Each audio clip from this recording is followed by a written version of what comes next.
Hello बच्चा लोग, welcome to the channel of SC educators. Myself CA Ravi Jain. As I promised you कि हम हर वो चैप्टर कवर करेंगे जिसमें 3 मार्क का कंटेंट है। तो आपके सामने मैं रखने जा रहा हूं पहला 3 मार्क का chapter, that is valuation of goodwill. Most likely chances है कि अब जो पेपर आने वाला है अकाउंट्स का, उसमें ये क्वेश्चन भी आएगा। इसका एक क्वेश्चन आ सकता है दैट इज ऑफ 3 मार्क्स। समझते हैं क्या क्या पॉसिबिलिटी है, कौन सा क्वेश्चन आएगा, क्या है इस चैप्टर में, देखते हैं। बच्चा लोग, फर्स्ट ऑफ ऑल आप ये समझ लो, अगर इसमें से क्वेश्चन आया तो इन 3 मेथड में से कोई क्वेश्चन आएगा। क्वेश्चन कौन कौन सा होगा? There are 3 method for the valuation of goodwill. अगर आपको अपनी गुडविल को वैल्यू करना है तो गुडविल वैल्यू करने की 3 मेथड होती है। पहली method average profit method. Average profit method का सिंपल एवरेज प्रॉफिट मेथड के अंदर 2 मेथड है, सिंपल एवरेज या फिर वेटेड एवरेज। एक बार हम सिर्फ 3 मेथड के नाम देखते हैं, देन वन बाय वन तीनों मेथड में क्या डिफरेंस है वो हम देखने वाले हैं इस स्लाइड्स के अंदर। Average profit, simple average, weighted average, super profit method और capitalisation method. Capitalisation method includes capitalisation of average profit and capitalisation of super profit. Now आपका क्वेश्चन ये होगा, सर ये तो मेथड्स के नाम है, इसका करना क्या है, how to solve the sum. तो एक बार देखते हैं। सबसे पहला method average profit method. Formula बहुत सिंपल है, goodwill equal to average profit into number of year of purchase. Now question ये होता है, sir first of all how to find out the average profit. अब एवरेज प्रॉफिट फाइंड करने के 2 तरीके, one is simple average और second is weighted average. हम दोनों देख लेते हैं। अगर सिंपल से एवरेज फाइंड करना हो तो कैसे करेंगे? फॉर एग्जांपल आपका ईयर 1, ईयर 2, ईयर 3, आपको बोला हुआ प्रॉफिट इज 90,000, 60,000 एंड 70,000 सपोज करो। सो कितना हो गया? एक काम करते हैं, नंबर इजी ले लेते हैं, 80, 60 एंड 70 टोटल कर लो। Now in this method simple average में आपको करना क्या है, total of all the years, और बाई चांस किसी साल में लॉस हो तो लॉस को आप क्या करोगे, माइनस करना है। तो प्रॉफिट हो तो प्लस, लॉस हो तो माइनस। सिंपल, कितने साल है, 80 plus 60 that makes to 140, 140 plus 70 that makes to 2,10,000। अगर मुझे सिंपल से एवरेज निकालना है तो 2,10,000 that is my total profit divide by number of years. तो कितना आएगा, 2,10,000 divide by 3 that is equal to 70,000। Now एक गलती यहां पे बच्चा करता ही करता है, उसको कंफ्यूजन होता है ये नंबर ऑफ इयर्स क्या है और number of year of purchase क्या है। इन दोनों में जमीन आसमान का फर्क है। नंबर ऑफ इयर्स मतलब पास्ट इयर्स, जो प्रॉफिट हमारा हो चुका है पुराने सालों में, and number of years of purchase मतलब ये सेम प्रॉफिट फ्यूचर में कितने साल तक होगा। तो दोनों में बहुत डिफरेंस है। नंबर ऑफ इयर्स हम जब डिवाइड कर रहे हैं, that are our past years, जो प्रॉफिट हमारा ऑलरेडी हो चुका है। फॉर एग्जांपल क्वेश्चन में दिया है 4 साल का प्रॉफिट, तो डिवाइड बाय 4 करोगे। क्वेश्चन में दिया है 5 साल का प्रॉफिट, डिवाइड बाय 5 करोगे। तो आपको जो पास्ट इयर्स है वो आपके नंबर ऑफ ईयर है, and number of year of purchase का मतलब क्या है, ये सेम प्रॉफिट फ्यूचर में कितने साल तक होने वाला है वो भी क्वेश्चन में दिया होगा। 2 साल, 3 साल of year of purchase question में क्लियर मेंशन किया होगा। Year of purchase is 2, year of purchase is 3, तो वो लेना है। और कुछ भी मेंशन नहीं किया तो 1 ले लेना। अगर आपको सब में मेंशन ही नहीं किया ईयर ऑफ परचेज तो उसको हमेशा हम लोग 1 अज्यूम करते हैं। क्लियर है? ओके, सो नाउ सिंपल से आपने सीखा how to find the average profit. अगर मान लो ये सेम प्रॉफिट है और मुझे निकालना है विद द वेटेड प्रॉफिट, चलो देखते हैं। 80,000 is the first year profit, 60 is the second year profit and 70 is the third year profit. मुझे इसको वेट देना है तो वेट हमेशा 1, 2, 3 ऑर्डर में देंगे, क्योंकि जो फर्स्ट ईयर प्रॉफिट है वो सबसे लीस्ट इंपॉर्टेंट है, इसलिए सबसे कम वेट उसका होगा, और जो सबसे लास्ट ईयर है उसका हाईएस्ट इंपॉर्टेंस है, इससे सबसे हाईएस्ट वेट उसका होगा। तो first year least important and the last year is the most important, इसलिए वेट हमेशा 1 2 3 के ऑर्डर में जाएगा। नाउ फाइंड कर लो weighted profit, that is 80,000, 60 into 2 120, 70 into 3 2,10,000। WP is, ये आपका आ गया 4,10,000। Total weight is equal to 3 + 5 + 1 6, तो यहां पे आपका आ गया total weight 6। Now formula for average profit equal to total weighted profit divide by total wait.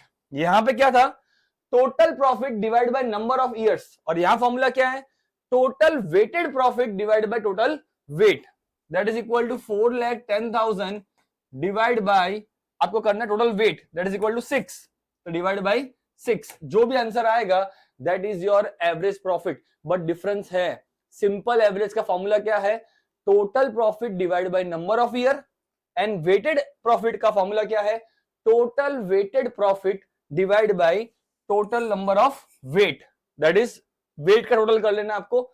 And in दोनों से मिलेगा क्या, सिंपल से चाहे वेटेड से आपको मिलेगा एवरेज प्रॉफिट, और एक बार आपको एवरेज प्रॉफिट मिल गया then formula for goodwill equal to average profit into number of year of purchase.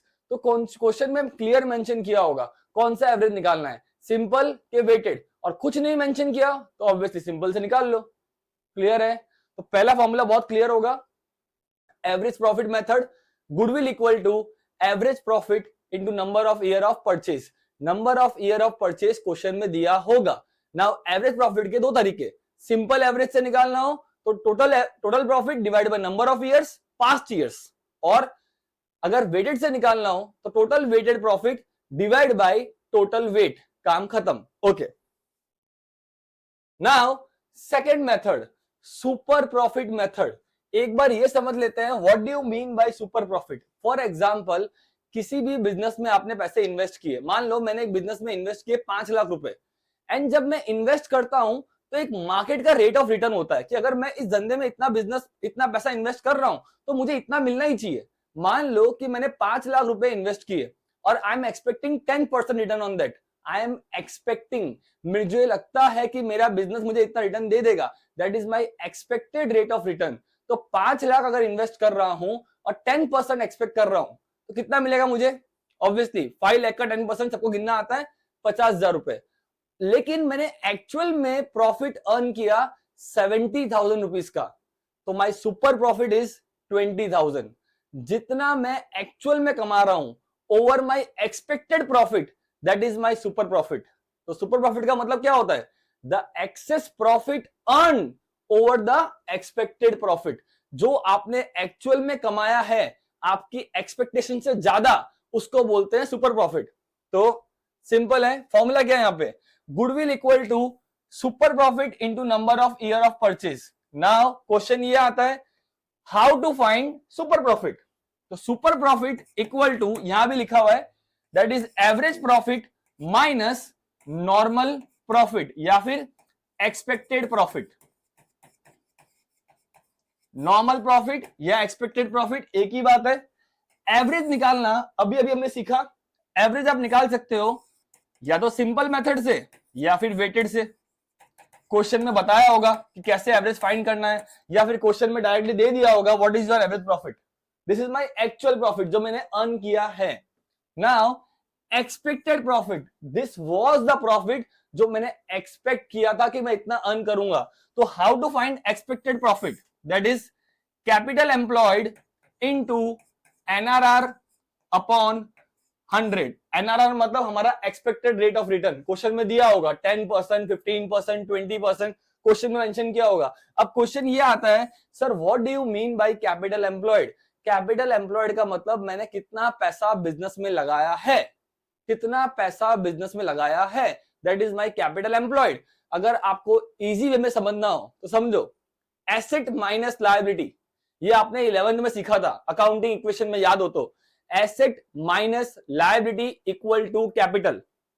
तो मेरा पहला फॉर्मूला क्या हो गया, capital employed equal to total asset minus outsiders liability. आप एसेट में से लायबिलिटी माइनस कर दो, क्या बचेगा? कैपिटल बचेगा। क्लियर है? दूसरा फॉर्मूला कैपिटल प्लस रिजर्व। अगर मैं कैपिटल और रिजर्व का प्लस कर लूं तो क्या बचेगा? वही कैपिटल बचेगा। तो या तो आप एसेट में से लायबिलिटी माइनस कर दो या कैपिटल प्लस रिजर्व कर लो, बात एक ही है। अगर आपको क्वेश्चन में दिया हो एसेट्स दिए हो और लायबिलिटी दिया हो तो एसेट माइनस लायबिलिटी कर लो, और क्वेश्चन में दिया हो कैपिटल और रिजर्व तो कैपिटल रिजर्व प्लस कर लो, काम खत्म। कान ऐसे पकड़ो या ऐसे पकड़ो, बात एक ही है। So capital employed equal to assets minus liabilities. और दूसरा क्वेश्चन, दूसरा तरीका कैपिटल प्लस रिजर्व्स। क्लियर है? So capital employed into NRR upon 100, इससे आपको मिल जाएगा हमारा एक्सपेक्टेड प्रॉफिट। इतना हम हमारे कैपिटल पे रिटर्न एक्सपेक्ट कर रहे थे और इतना हमने एक्चुअल कमाया। जितना कमाया उसमें से एक्सपेक्टेड प्रॉफिट माइनस करो, you will get the super profit, and super profit into number of year of purchase equal to goodwill. तो हमने फर्स्ट मेथड देखा था, that was average profit method. वहां फॉर्मूला क्या था? Average profit into number of years. और यहां formula क्या है? Super profit into number of years. बस खाली प्रॉफिट चेंज हो गया, वहां पे एवरेज था और यहां पे सुपर प्रॉफिट है। क्लियर है? Okay. Third method capitalisation method. First of all you must understand what do you mean by word capitalization. Capitalization का मतलब होता है किसी भी प्रॉफिट को कैपिटल में कन्वर्ट करना, किसी भी प्रॉफिट को कैपिटल में कन्वर्ट करना। तो देखो पहला क्या है? कैपिटलाइजेशन ऑफ एवरेज प्रॉफिट, मतलब मुझे एवरेज प्रॉफिट को कैपिटल में कन्वर्ट करना है। अगर हम लोग को कैपिटल में से प्रॉफिट निकालना होता है तो हम क्या करते हैं? Capital into NRR upon 100। लेकिन अगर मुझे प्रॉफिट से कैपिटल निकालना है तो मैं उल्टा करूंगा, that is profit into 100 upon NRR. उल्टा हो जाएगा। वापिस समझो, अगर मुझे कैपिटल से अपना प्रॉफिट ढूंढना है, इतना कैपिटल लगाया, इतना एनआरआर है, तो कैपिटल इंटू एनआरआर अपॉन 100 होता है। लेकिन मुझे फाइंड क्या करना है? Capitalisation of average profit. मुझे प्रॉफिट से कैपिटल फाइंड करना है, that's why profit into 100 upon NRR. Simple है। Okay, what do you mean by capitalisation of average profit? मतलब आप अपने एवरेज प्रॉफिट को कैपिटल में कन्वर्ट करो, उसको बोलेंगे हम लोग capitalise profit, that is known as capitalise value या कैपिटलाइज प्रॉफिट। कैसे कन्वर्ट करना है? एवरेज प्रॉफिट सबको फाइंड करना आता ही है, इनटू 100 अपॉन एनआरआर। आपको मिल जाएगा capitalize profit minus capital employed. अभी अभी हमने सीखा था what do you mean by capital employed? That is my actual capital, that is asset minus liability, या फिर कैपिटल प्लस रिजर्व्स। एक ही बात है, दोनों में से जो दिया हो उससे फाइंड कर लो। Asset liability, normally asset liability दिया होगा तो एसेट में से लायबिलिटी माइनस कर लो, कैपिटल मिल जाएगा। या कैपिटल और रिजर्व दिए होंगे, उन दोनों को प्लस कर लो, कैपिटल मिल जाएगा। क्लियर है? So capitalise profit minus capital employed is my goodwill. This is capitalization of average profit. मतलब मैंने अपने एवरेज प्रॉफिट को कैपिटल में कन्वर्ट किया और उसमें से अपना कैपिटल एम्प्लॉयड माइनस किया, मुझे मिल गया मेरा गुडविल का आंसर। तो उसका नाम बहुत सिंपल है और नाम में उसका आंसर दिया हुआ है, capitalisation of average profit. Convert your average profit into capital. कैसे करोगे? Average profit into 100 upon NRR minus actual capital, that is capital employed, goodwill आ गया आपका। दूसरा कैपिटलाइजेशन ऑफ सुपर प्रॉफिट। करना क्या है? सुपर प्रॉफिट को कैपिटल में कन्वर्ट करना है। तो बहुत सिंपल है, goodwill equal to super profit into 100 upon NRR. यहां पे हमको सिर्फ इतना पता होना चाहिए how to find super profit. अभी अभी हमने इससे पहले देखा था super profit equal to average profit minus expected profit. तो पहले आप एसपी फाइंड कर लो, सुपर प्रॉफिट फाइंड कर लो, देन उसको कैपिटलाइज कर लो और वो आपका गुडविल का आंसर है। SP into 100 upon NRR equal to your goodwill. देखो इन दोनों मेथड से कैसे भी करो आंसर सेम आना है। क्यों सेम आना है आप समझो। यहां पे आप क्या कर रहे हो? प्रॉफिट को कैपिटल में कन्वर्ट कर रहे हो and finding difference of two capitals, finding difference of two capitals. यहां क्या कर रहे हो? What is SP? SP is the difference of two profits, that is AP और ईपी का डिफरेंस। तो आप पहले प्रॉफिट फाइंड कर रहे हो और प्रॉफिट को कैपिटल में कन्वर्ट कर रहे हो, बात तो एक ही है। यहां पे आपने प्रॉफिट को कैपिटल में कन्वर्ट किया and finding difference of capitals, और यहां पे क्या किया आपने, finding difference of profit and then converting into capital. बात तो एक ही है, आंसर तो सेम ही आना है। बट क्वेश्चन में बोला होगा कैलकुलेट बाय कैपिटलाइजेशन मेथड, तो कोई भी यूज करो, आंसर एक ही आएगा। और क्वेश्चन में क्लियरली बोला होगा कैपिटलाइजेशन ऑफ एवरेज प्रॉफिट, तो ये वाला यूज करना है। कैपिटलाइजेशन ऑफ सुपर प्रॉफिट, तो ये वाला यूज करना है। क्लियर है? अब हम लोग नेक्स्ट, वेरी वेरी इंपॉर्टेंट बेटा, एडजस्टमेंट्स। यहीं पे हमारी जान अटकती है। बाकी तो सर मेथड तो बहुत इजी है। आपने बताया एवरेज प्रॉफिट, फॉर्मूला क्या है, average profit into number of year purchase, goodwill आ गया। आपने बताया सुपर प्रॉफिट, फॉर्मूला क्या है, super profit into number of year of purchase, आपका आंसर आ गया। And SP equal to average profit minus expected profit. How to find expected profit, that is जितना कैपिटल लगाया है इनटू एनआरआर अपॉन 100, ये सबको पता है। Now last method was capitalization of AP या कैपिटलाइजेशन ऑफ एसपी, वो भी आपने देख लिया। बट सर प्रॉब्लम हमको होती है, हमको समझ ही नहीं आता है कि ये एडजस्टमेंट्स क्या होते हैं। आप समझो, अगर मुझे गुडविल को वैल्यू करना है तो गुडविल वैल्यू करने के लिए मुझे नॉर्मल प्रॉफिट चाहिए होता है, एंड नॉर्मल प्रॉफिट के अंदर कोई भी एबनॉर्मल आइटम इंक्लूड नहीं होना चाहिए। फॉर एग्जाम्पल, कोई साल में मेरे को आग लग गई, मेरे बिजनेस में आग लग गई तो लॉस हुआ होगा, तो आपने उस साल के प्रॉफिट एंड लॉस अकाउंट में उसको माइनस किया होगा, लेकिन वो एक एबनॉर्मल आइटम है, वो आपको फेयर गुडविल नहीं प्रोवाइड करेगा, तो एबनॉर्मल आइटम को रिवर्स करना पड़ेगा।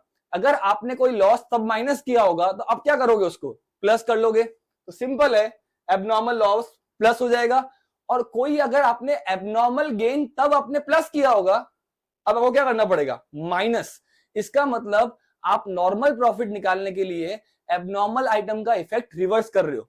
जो आपने पहले माइनस किया था वो प्लस कर रहे हो, और जो पहले प्लस किया था वो अब माइनस कर रहे हो। Simple logic. Loss on sale of fix assets, obviously बात है भाई, फिक्स एसेट कोई नॉर्मल लॉस नहीं है। मैं बार बार ये लॉस मेरा होगा नहीं, कोई सालों में एक बार लॉस हुआ है और वो मेरे गुडविल के वैल्यूएशन में नहीं आना चाहिए। It is kind of abnormal nature only, that's why ये लॉस भी मैंने तब माइनस किया था, अब क्या करूंगा, प्लस। और अगर गेन हो रहा है तो गेन क्या करूंगा, मैंने तब प्लस किया था, अब माइनस। तो loss on sale of fix asset plus and gain on sale of fix asset minus. ये क्लियर है? नाउ एक ये थोड़ा रिपीटेडली आता है एग्जाम में, ओवर वैल्यूएशन ऑफ स्टॉक। आप समझो, अगर मेरा क्लोजिंग स्टॉक जब बढ़ता है तो मेरा प्रॉफिट बढ़ता है। आप समझना, आपने लास्ट ईयर बनाया था ट्रेडिंग अकाउंट, ट्रेडिंग अकाउंट में you right closing stock on the credit side, and जितना क्रेडिट साइड बढ़ेगा उतना प्रॉफिट बढ़ेगा। तो अगर मेरा क्लोजिंग स्टॉक ओवर वैल्यू हो गया है कोई साल के अंदर, तो मेरा उस साल का प्रॉफिट भी बढ़ गया होगा गलती से, अब क्या करूंगा, कम करूंगा। तो over valuation of closing stock current year में क्या हो जाएगा, कम हो जाएगा, लेकिन उस साल का क्लोजिंग स्टॉक नेक्स्ट ईयर का ओपनिंग स्टॉक बना होगा।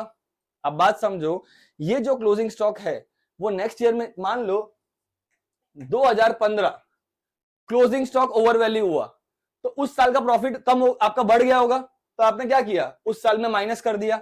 लेकिन यही क्लोजिंग स्टॉक नेक्स्ट ईयर में क्या बना होगा, ओपनिंग स्टॉक बना होगा, एंड ओपनिंग स्टॉक बढ़ने की वजह से आपका प्रॉफिट कम हो जाता है। तो 2016 में मैं उसको अमाउंट को ऐड करूंगा। तो बहुत सिंपल सा स्टेटमेंट है, over valuation of closing stock उस साल में माइनस, नेक्स्ट ईयर में plus, and under valuation of closing stock उस साल में प्लस, क्योंकि आपने स्टॉक कम दिखाया तो प्रॉफिट भी कम हो गया होगा, तो बढ़ा दोगे तो प्लस, और नेक्स्ट ईयर में माइनस। सिंपल सा कंसेप्ट है। और ये 4 एडजस्टमेंट आप मेरे बोलने से याद करके जाओ। पहला, abnormal loss plus, abnormal gain minus, closing stock over value तो सेम ईयर में माइनस, सेकेंड ईयर में प्लस, और क्लोजिंग स्टॉक अंडर वैल्यूड तो सेम ईयर में क्या करोगे, सेम ईयर में yes, closing stock under valued तो सेम ईयर में प्लस, नेक्स्ट ईयर में माइनस। क्लियर है? कोई डाउट? ओके, तो यहां पे एडजस्टमेंट्स हम लोग इतना ही करेंगे।